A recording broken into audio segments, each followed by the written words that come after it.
As I waited for my biopsy results, the day before I was supposed to have a bilateral prophylactic mastectomy, here was my workout. Hang power cleans, back squats, sprinter stance RDLs, lateral lunge, flutter kicks holding dumbbells, Paul Penna, which is the name of a hero workout, and then a cool down. I know because I track it.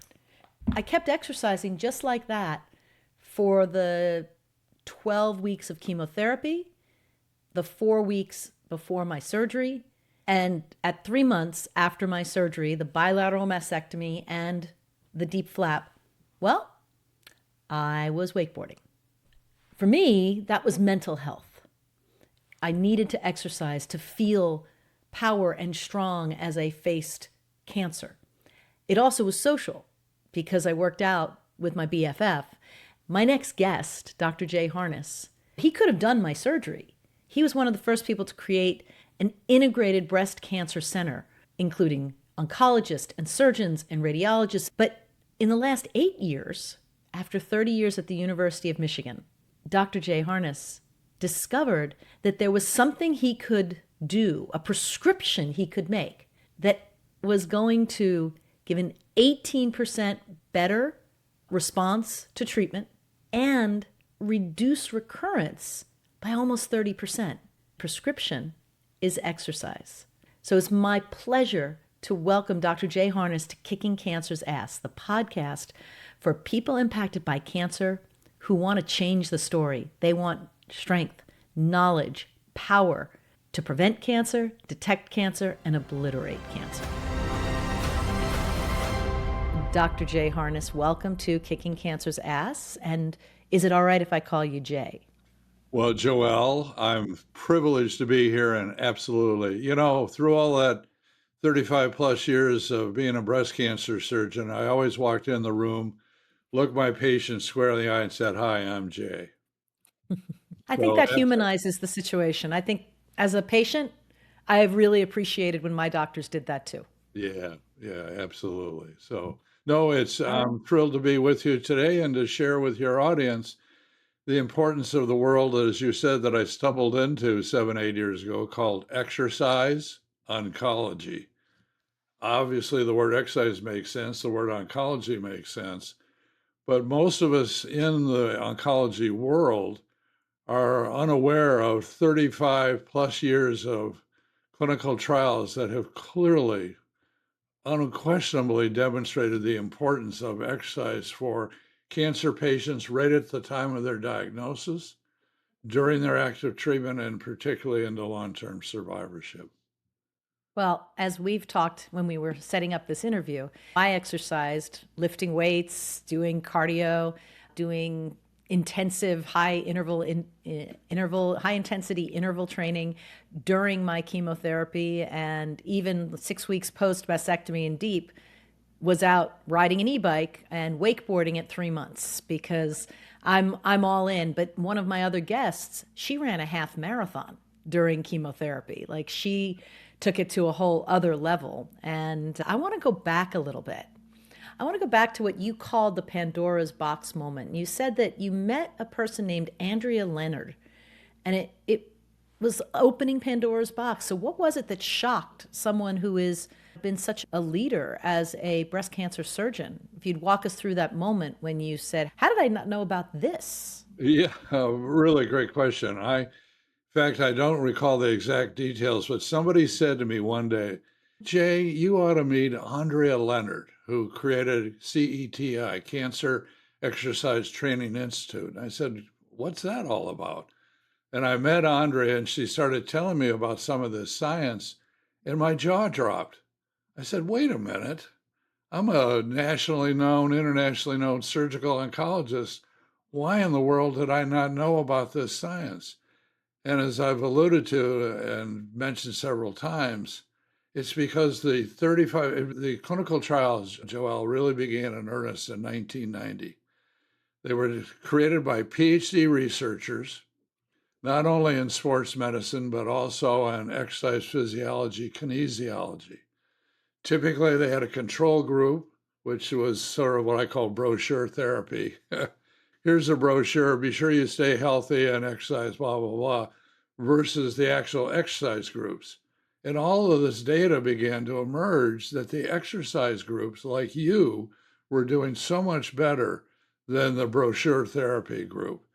And I said, where can I learn more about this? And she said, well, you ought to be meeting people like Katie Schmitz and Andrea or Karen Wonders and people of that sort who are these PhDs in the United States that have done all this research. Then when I started to Google exercise oncology, do you know where I ended up? I think you ended up down under. I did. I ended up in Sydney, Australia. That's exactly correct. And it ends up the Aussies are probably the global leaders. Their National Cancer Organization a few years ago made exercise a standard of adjunctive care. In other words, in addition to our standards of care, in addition to surgery, chemotherapy if you need it, radiation therapy if you need it, made it as a standard of care in Australia and also put some government funding behind programs that would do that. So that was the beginning of this process. And it was a complete eye opener to me. So, what does it mean? Because most of the people, about half the people listening, don't speak medical. So, adjunctive care, does that mean it's optional or does it mean it's prescribed? Like, you're going to need this much chemo, radiation, immunotherapy, surgery. And the question is really like, is exercise prescribed for cancer patients? Yes, it should. Or Yeah, it should be. yeah, I started to jump in. The word adjunctive or adjunct, in addition to, things can be an adjunct, addition to. So in this case, it's in addition to the standards of care, depending on what the cancer is and what have you. And it should be prescribed. And we've got national organizations, at least in the United States a few years ago, such as ASCO, the American Society of Clinical Oncology, saying that patients who are in active treatment for cure, meaning not those with widely metastatic disease, should be referred to exercise programs for a mitigation or a lessening of the side effects of the treatment. So that was a step forward in the United States. On the national scene, also, NCCN, National Comprehensive Cancer Network, has said the same thing about long-term survivorship. They haven't gotten into the active treatment side, but have a really strong statement beginning a few years ago on long-term survivorship. One of the misunderstandings here, by the way, is that people think, oh, for crying out loud, Jay, you want us to start training for a half marathon. You want us to start running 10Ks. You want us to be a triathlete. It's none of that.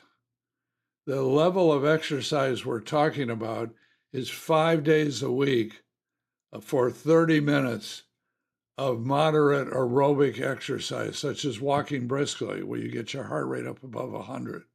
Combining that, Joel, with then 2 to 3 days of some resistance training. Can be resistance bands, lifting some light weights or whatever it is. And that is a consistent recommendation by both NCCN and other American Cancer Society and other groups as to what we're talking about when it comes to exercise during survivorship, during active treatment. Okay? Yeah. And it's interesting. I mentioned what I did, what Jessica did, but I didn't mention Jessica was already a runner.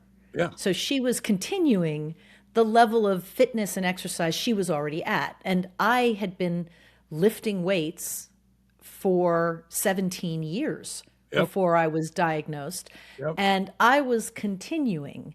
I think it's really important that if you have an exercise regimen, it's good to talk to your doctor, but it doesn't seem that anything's contraindicated, except if you have surgery and they have stitches and you have to, or glue and you don't want to open something. But if you haven't been exercising, it seems like you're not asking people to take on a lot. You're asking people to do what I think all physicians have been saying for years, which is moderate, active every day. Yep. Yep. Or even just 5 days a week. So right out the door, when you were diagnosed with, I believe you shared with me breast cancer, correct? That's right. Triple negative breast cancer. Yeah, one of the worst forms of breast cancer, triple negative. And you're going to be getting likely neoadjuvant chemotherapy, upfront chemotherapy, things of all of that. Right out the door, you had an 18% improved survival based on that history of your prior exercising, right out the door. Wow. Okay?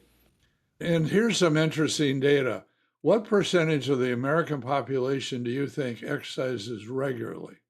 Let's say similar to what you were doing. Unfortunately, I'm going to say it's under 25%. Well, you're pretty close, though. The reported number is around 22%. Okay. And clearly that's going to vary geographically depending on where you live. I reside now in Arizona. We have better weather except in the summer months like this, or it'll only be 112 today. And states like California, Colorado, Florida, places in warmer climates probably have a little bit higher percentage. The colder climates probably a little bit lower percentage. For the past few years, I've been the chief medical officer at Maple Tree Cancer Alliance out of Dayton, Ohio. Maple Tree provides to cancer centers around the United States what are called certified exercise oncology specialists. These Hmm. are bachelor level graduates of kinesiology, exercise physiology programs who are then trained to work with and certified to work with cancer patients. Maple Tree, for the past almost 15 years, has had a prospective database collecting data on all the patients they've worked with, which is now over 15,000 patients. Hmm. What percentage, here we go, what percentage of the newly diagnosed cancer patients in the Maple Tree database do you think were exercising even at all regularly like yourself? I'm going to say you're talking Dayton, Ohio, and I know it's Well, worldwide, but I'm and going to guess they're nationwide as well. Sure. nationwide. So let's say I'm going to go even lower, less than 20%. Correct. 14%. 14. Yeah. It's so, I mean, our lives, the lifestyle of the average American has become so much more sedentary. And one of the things that I didn't see, and I was very lucky. You know how I've worked out so regularly for 17 years? I asked my best friend 17 years ago, 18 years ago, I said, hey, I'm going to start doing this, and it would suck less if you did it with me. And so we do it at 6 or 6:30 in the morning Yep. every week, except when one of us is on vacation. And if we're not in the same location, we use FaceTime. And you could do it at a gym, you could do it at home. There's lots of flexibility here, but having another person that you have agreed to meet or be with has a overwhelmingly positive impact on the probability you'll just exercise. Yep. And actually, that's a well known statistic from the fitness industry. If you have an appointment and you have appointments, you're going to tend to show up for the appointment. Then, if you're, well, gee, how do I feel today? Should I go over and work out at the gym or not? Oh, gosh, blah. So, your system that you set up is absolutely spot on. That's really Yeah. fabulous. Yeah. Now, I want to ask a question about it. It's Maple Tree, Uh-huh. the group. Okay, so you said that these exercise physiologists are then further certified and trained in working with cancer patients. What's special or unique about what cancer patients should be aware of, or what the people who are programming their training or running a class or a retreat, what modifications or what sensitivities are necessary? The very first thing is to establish a baseline. What are people actually able to do at the time they meet with the exercise specialist? Number two, you need a clearance from the physicians. The physicians may actually set some limitations. You mentioned some right now, let's say post surgery. Wait a minute, we need 6 to 8 weeks for somebody to heal up completely, have enough scar tissue to be able to start exercising.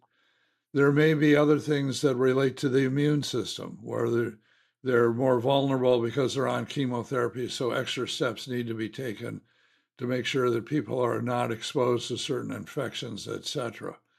But the key thing is setting the baseline, and then it's a progression of increasing tolerance, increasing cardiovascular abilities, and other kinds of things. I'm not a certified specialist in this area, but I do know sort of in general that's what they're going to be doing. That's great. There may be certain other restrictions. For instance, one of my patients told me, just like you told me about your friend, who ran for 2 hours the day before chemotherapy and then did so much better during the chemotherapy. Now, immediately following the chemotherapy, obviously you need to recover from the immediate side effects. But prior to this world of exercise oncology, the physicians would say, up, just go home and rest, be on the sofa. Yes, short term, get over the acute effects, but get your tush off the sofa and get moving. Okay. Well, and I believe there's research that's come out of Canada that exercising during the course of chemotherapy reduces those acute side effects. It Correct. reduces the intensity, the frequency. Can you talk a little more about that? Yeah, there's been multiple clinical trials on that exact subject, looking at people during active treatment. The data is overwhelming. There's better odds of staying at the dose level that's been recommended, better odds that you'll be able to meet the number of sessions that have been recommended, better odds you're going to have less anxiety and depression and fewer side effects from the chemo itself. So that data is solid. It's been out there for several years. So you're absolutely spot on with that. You bet. So I want to tell you when my sister was diagnosed soon after I was, and she's in the exercise industry. So she's in spectacular shape. And she said, I would like people to go for a walk with me every day. Because again, 30 minutes of a brisk walk. And if you can't do brisk, just get out and walk. Right. And Yep. so we set up a Google Sheet and it had all the days and a time. And then I shared it with her list of people. And it was astounding. Now, she did say she felt a little bit like she was the dog and people were showing up for taking her for a walk.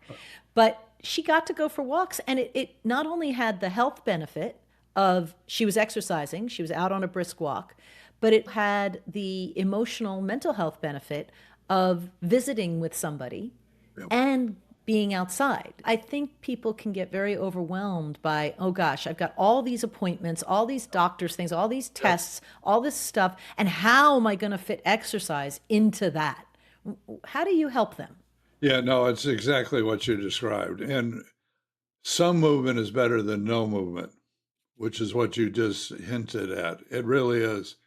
Karen wonders the reason Maple Tree is called Maple Tree is after she's the founder of Maple Tree Cancer Alliance, and after her completion of her PhD training, which included exercise oncology, even back then, 16, 17 years ago, her grandfather was diagnosed with colon cancer. And so she would go over and spend, just like you suggested, time with the grandfather and said, come on, Grandpa, we got to get up. We got to move. We got to get off the sofa. Even when he progressed on to stage 4, and there's good data, by the way, and even in hospice care and stage 4 patients, of getting people out of bed, getting them moving, getting them with other people, make that part of the journey so much more productive, so much more special, et cetera, et cetera. So you're absolutely right. A few of the clinical trials that I reviewed actually involve couples. In other words, the spouse or partner of the cancer patient was then combined with the cancer patient to show up for the exercise training, whether Interesting. that was done in person or at home, et cetera. The other piece of this is, can all this be done virtually?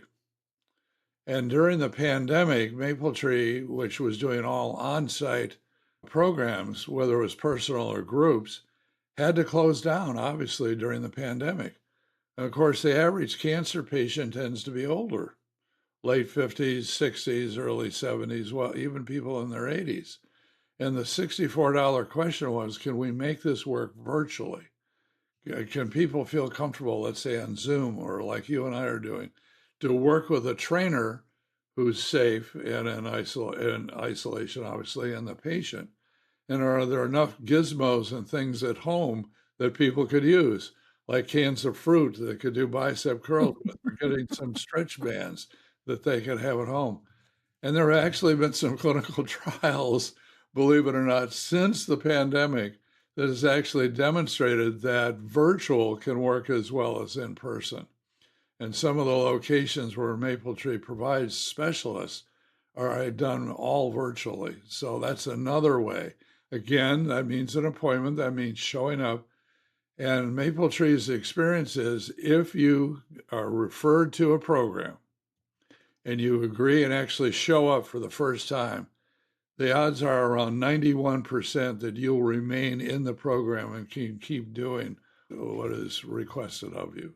So it works. Uh, that completely. So let's talk about the elephant in the room then, which is why isn't that happening all the time? And you and I talked about this because there's a money issue, Yep. right? Cancer is expensive. It's expensive for patients. They lose, many of them, 70% report that it's the highest stress is money.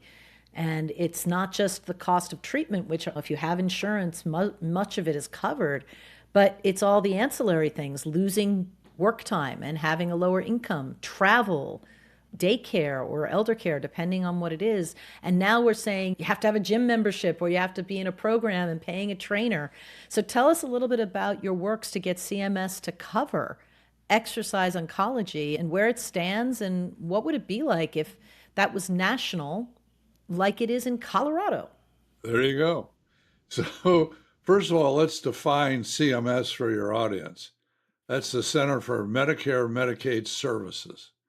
That's speaking of 800-pound gorilla, that's the 800-pound gorilla that establishes codes and reimbursement schedules that insurance companies then end up following and what have you. So you've already hinted what we're talking about here. There are two fundamental barriers that have existed over the past few decades. Number one is what we've already talked about, the lack of education. Lack of education on the part of my oncology colleagues, lack of knowledge of all the science that shows how well this all works, and further, the lack of education on the part of the general public that exercise is really critically important. The other is you've already nailed it. It's reimbursement. Another example of the model we're talking about here is cardiac rehab. That's the basic model. Back when I was Mm. in training, if somebody had a heart attack or even the early days of open heart surgery, oh my gosh, just recover and go home and rest, get on the sofa, etc. Yeah, acutely you need to do that, but we now know that's the wrong, and then you need to get into a cardiac rehabilitation program. It's the exact same model for exercise oncology. CMS was approached about 14 or 15 years ago, actually by Karen Wonders from Mapletree, and said, look, we've got all this science. What in the world do we have to do here to have codes and reimbursement? CMS said, and I'm giving this to you third hand now. CMS said, do the following 5 things and get back to us. So about 6 years or so ago, Karen did that and got back to CMS. And actually, it's less than that. I misspoke a second ago. Karen got back to CMS about a year and a half ago and said, you told me all these things to do. Here are the results of the clinical trials and everything. Now what? And CMS said, you're to put a coalition together of national organizations and apply for what's called a National Coverage Determination, an NCD. This is the process that we go through here at CMS. So that coalition was put together. It consisted of the American College of Sports Medicine, where all the PhDs hang out, American Cancer Society, ASCO, the American Society of Clinical Oncology, and several other smaller groups. Again, the proposal was submitted to CMS, and CMS said, we'd like to see drafts instead of a final proposal so we can help you and guide you through the process. A first draft was submitted, and about a year or so ago, a follow-up of that was, we like what we see. Most of the data is on breast cancer and prostate cancer. Our recommendation will be that the initial codes, at least, would be for prostate and breast cancer. Here's some other suggestions we have. Please put in a second draft. Last Thanksgiving, a second draft was submitted to CMS. It's a long process there. It went through the review. CMS got back to everybody and said, you tell you what, let's have a follow-up Zoom call right after the inauguration. Oh, needless Mm. to say, since the inauguration, it's been almost total chaos at Health and Human Services, including CMS. So that follow-up call was canceled. The latest word I have is there is a follow-up session now scheduled for early August. I'm hearing informally through Katie Schmitz and others that there is enthusiasm for coding for exercise programs that may actually end up being broader than just cancer. But at least there is now a scheduled follow-up. That would be the absolute tipping point, I think, Joelle, to finally open the floodgates of these programs being more widely adopted. Of the 80 plus locations where Maple Tree is right now, most of those are funded initially by the foundations of the cancer center or hospitals to at least start pilot programs. And then once the pilots have been shown to be successful, either the foundation has continued funding or the cost of the programs, which is not a lot, is blended into the overhead of the cancer center. But we can finally get determination codes and schedules. It will open the floodgates for sure. Absolutely. And I think that taking off the table the cost or minimizing that, adding the by appointment and the flexibility of it can be in center, it can be at a gym, or it can be at home, that really starts eliminating the obstacles. And what I would encourage, a lot of people ask, well, what can I do? My friend is going through, my friend has told me, and I feel like there's nothing I can do. And I often tell them, well, you can offer your love and support, you can offer a meal, but I love the idea of saying, can I be active with you? Can I be somebody that you have an appointment with to do something? And I think Peloton has also shown, as an example, that people, if there's a class they want to take, I joked around when I was on with Dr. Lamont that I think Peloton should do a special class for people currently in treatment. And it's a 40-minute bike ride. You got to warm up, you've got some intensity, you've got to slow down, but you can do it from home or you can do it on your app on any bicycle you want, but you Yep. can be part of it. Yeah, you've also led me to reinforce we're talking here about a continuum of care from prehab. And well, for instance, remind me when you were diagnosed with triple negative, I think you may have gotten your chemo after your surgery, or did you get it before? No, no, you were right. It was neoadjuvant. Okay. I was diagnosed the day before I was supposed to have a prophylactic bilateral with DEEP. And because it was triple negative, the gears all shifted and I did a carbotaxol protocol that worked really well. Yep. So for our audience, neoadjuvant chemotherapy is upfront chemotherapy. Okay. It's really standard of care in triple negative breast cancer like yours, HER2 new positive breast cancers, stage 3 breast cancers with a lot of nodal disease and whatever. Trying to get the chemo going first is really paramount. We're also seeing neoadjuvant therapy now in pancreatic cancer, rectal cancers, other certain cancers, or for men who are going to undergo a robotic prostatectomy. The idea of prehabilitation is it's going to take some days and hopefully not weeks, but to get organized, to get the program going. Let's get the patient moving in the meantime. Let's establish a program, let alone continuing it during active treatment. But the other key here is the fitness industry. It's the long-term follow-up. Most cancers are a lifelong disease. In your world of breast cancer, I've had patients who've recurred 15, 18 years after originally being diagnosed. So we want to emphasize that continuum of care, that continuum of exercise is a lifetime, a really important lifetime habit. Well, let's be Therefore, clear. what can we do to get the fitness industry, whether it's Peloton or other 24-hour fitness or anytime fitness or any of those interested in this? What can we do to get them interested in things other than buns and biceps? Okay? And then get them involved in the management of chronic disease, of which cancer is a chronic disease.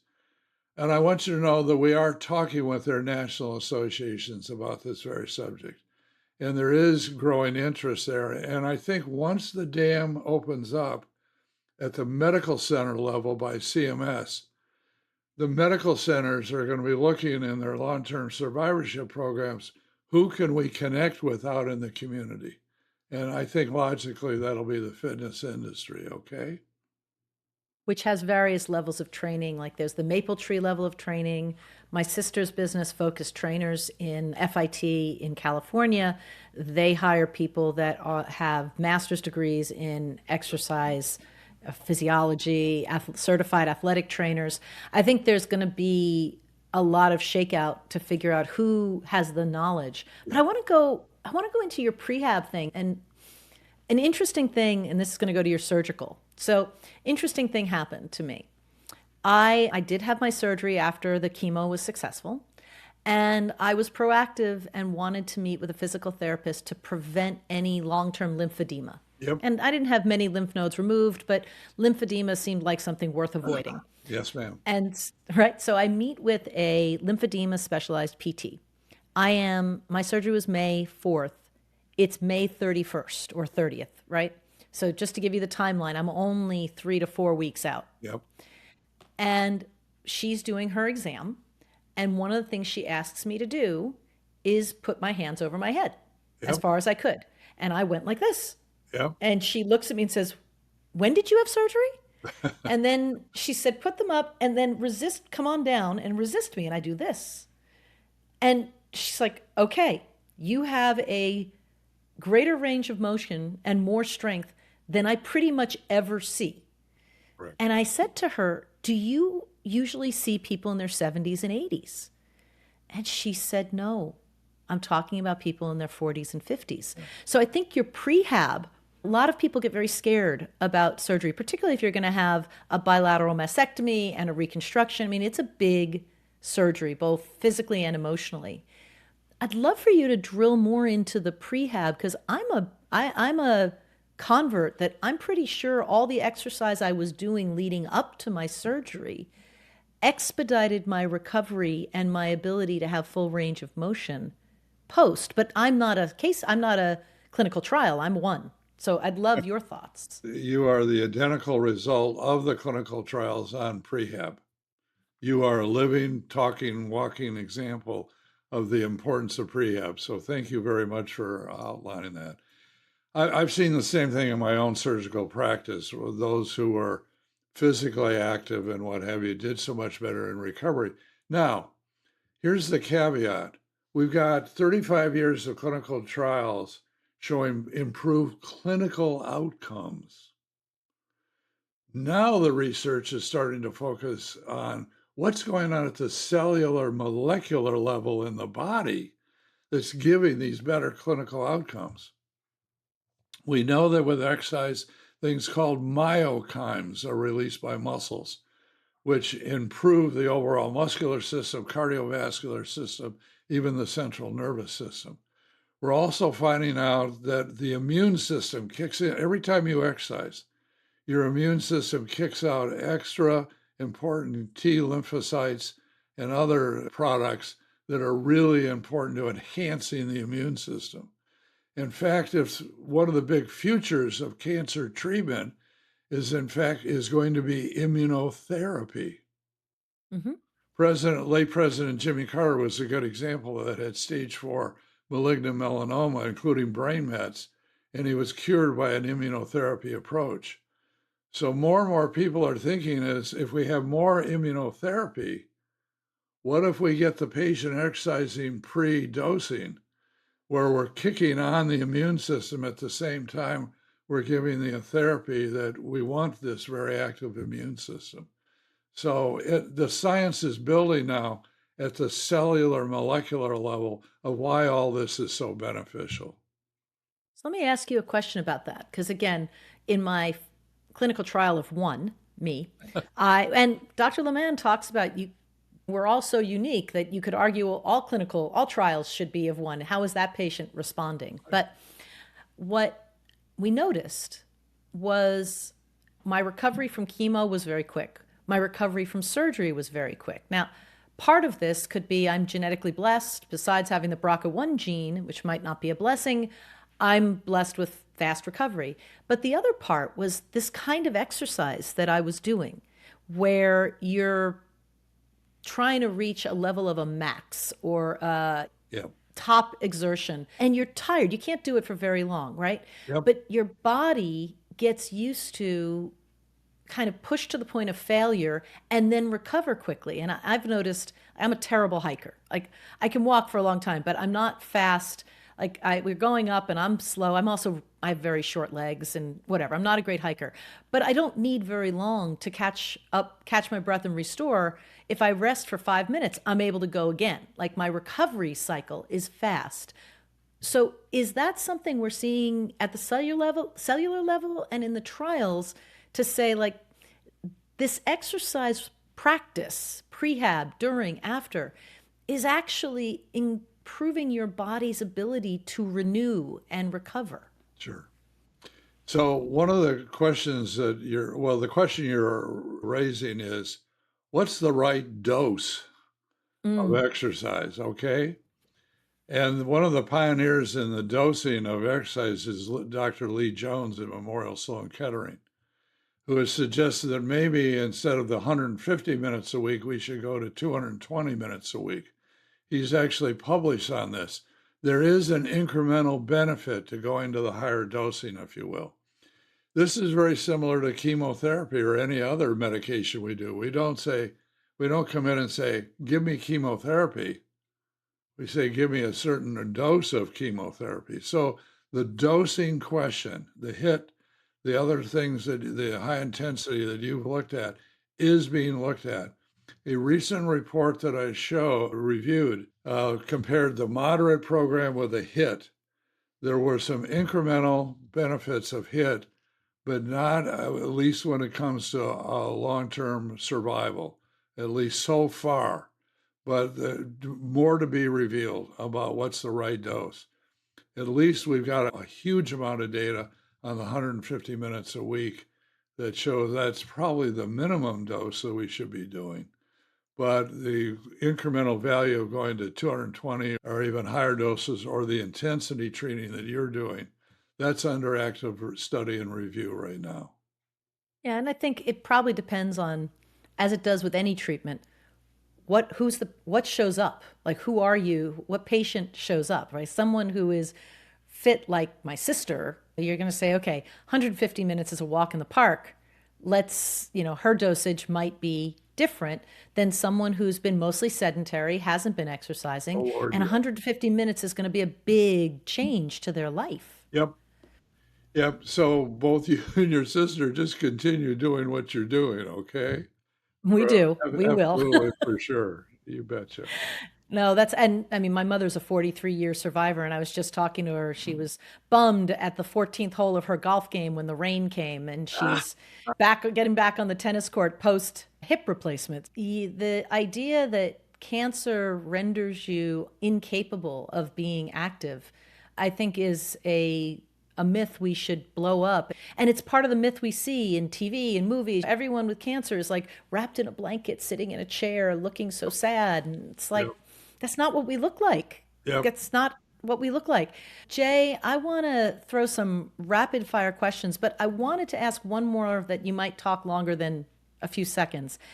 Recently, a 10-year study was released at ASCO. Right. About exercise and the rate of recurrence. And if I'm remembering properly, they basically said exercise in survivorship has as good or better results at lower rates of recurrence than medication. Yeah, so you're talking about the challenge trial.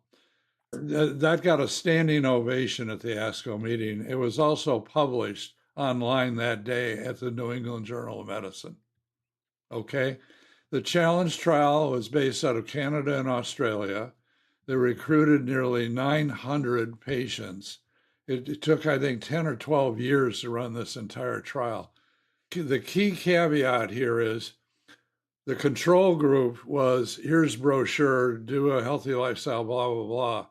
In the exercise group, this was called structured exercise. Really important because it involved 3 years of structured exercise.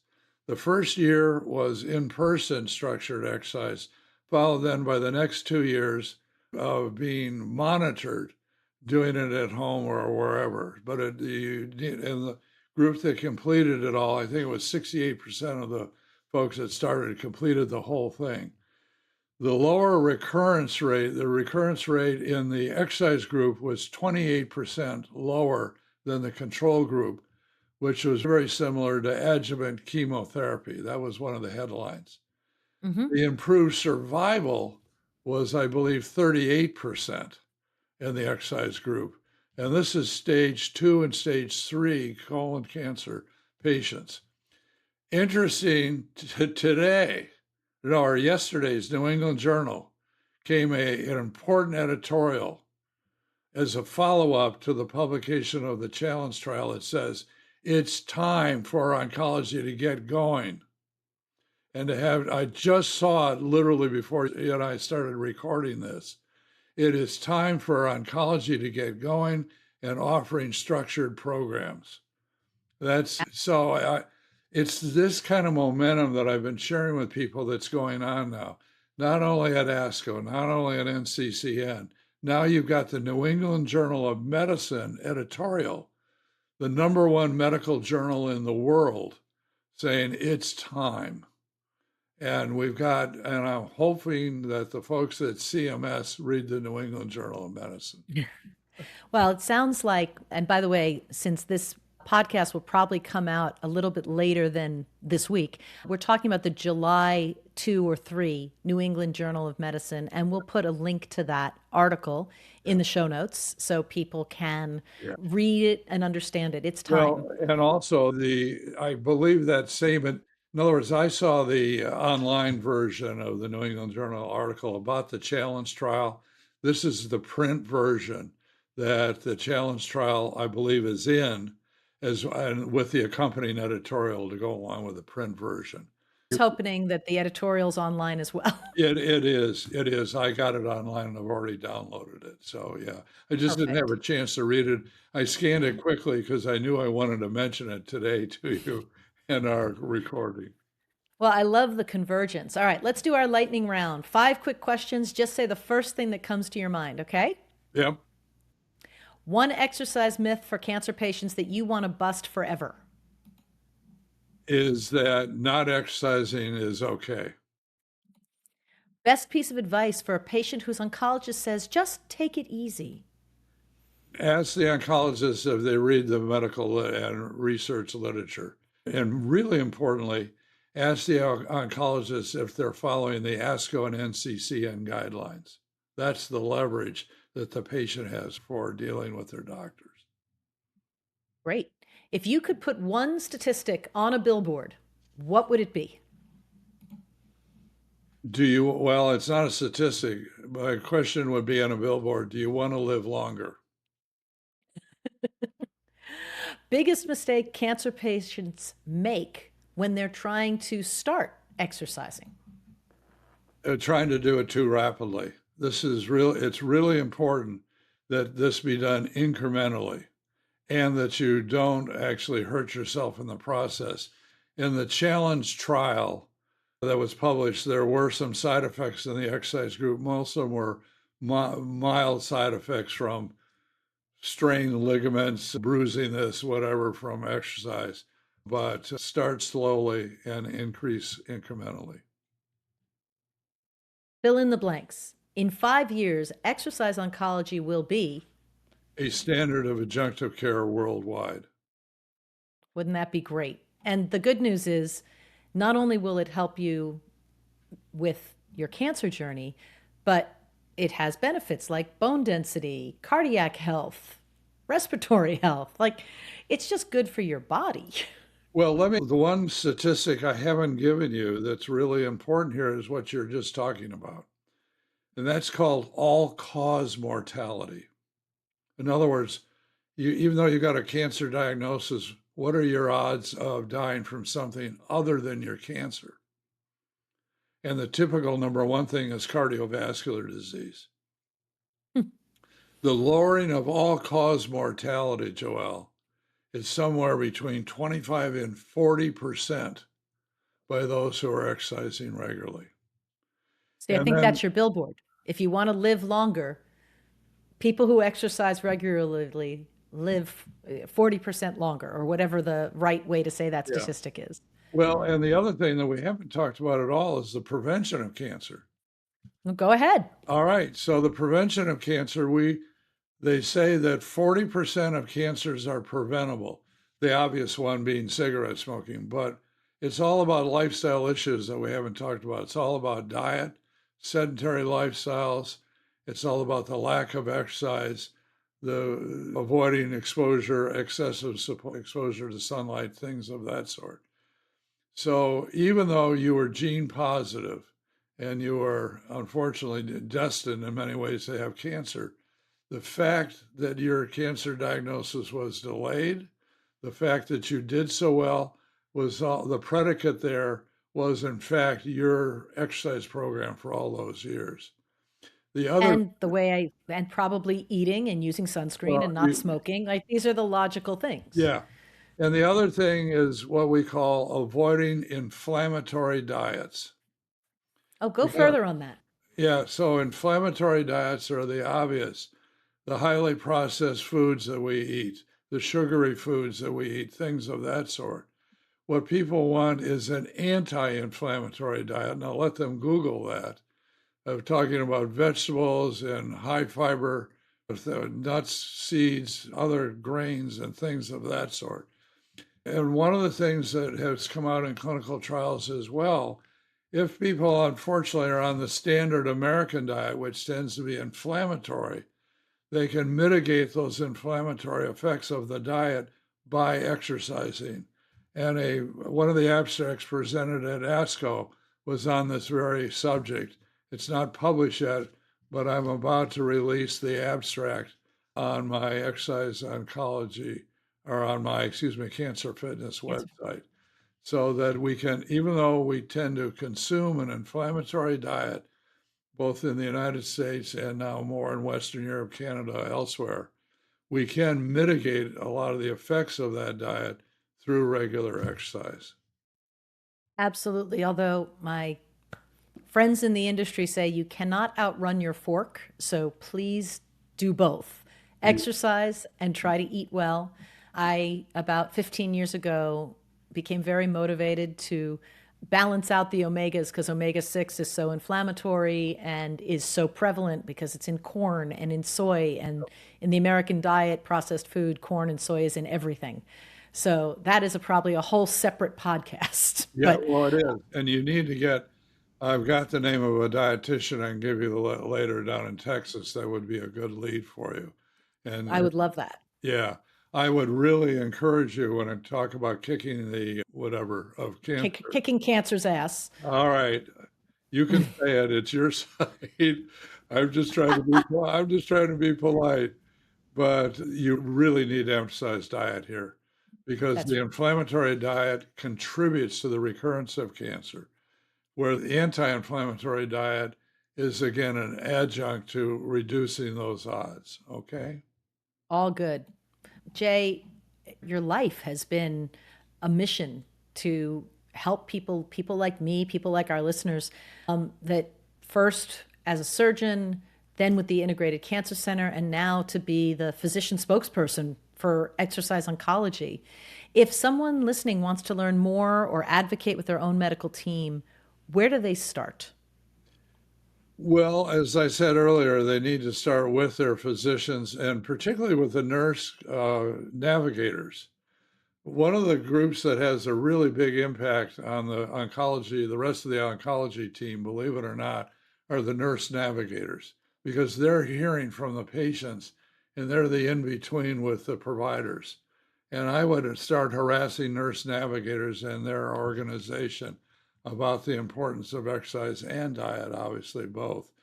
More cancer centers are putting dietitians in place to try and guide patients to anti-inflammatory diets. So that a lot of that is there, and that's reimbursable, by the way. That's one of the reasons why some of the centers have done that.